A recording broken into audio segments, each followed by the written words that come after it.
Moikka kaikkia hyvän katsojat. Tämmönen projekti taas täällä käynnissä.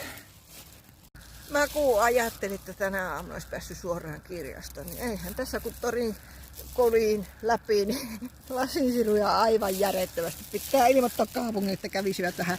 Siellä on muutama priisipullo ja niin poispäin. Ja on vähän tuossa, että koira kuljettajat varokaa, on tosi pientä murua. Ei mun muuta, moi!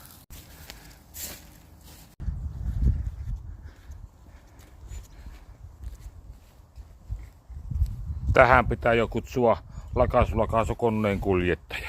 Tätä murua on täällä pitkin toria. Varokaa koirankusettajat ja kävelijät. Avojalan varsinkin.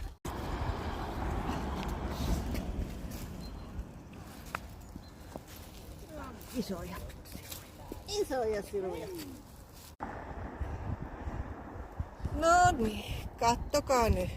Nämä ne on viheliäisiä. Nää jos menee koiran anturaan tai tassu alle jonnekin, niin se on kuulkaa tonnin keissi viikonloppuna murrissa tai mitä näitä nyt onkaan. Siis ajatelkaa nyt ihmiset vähän se.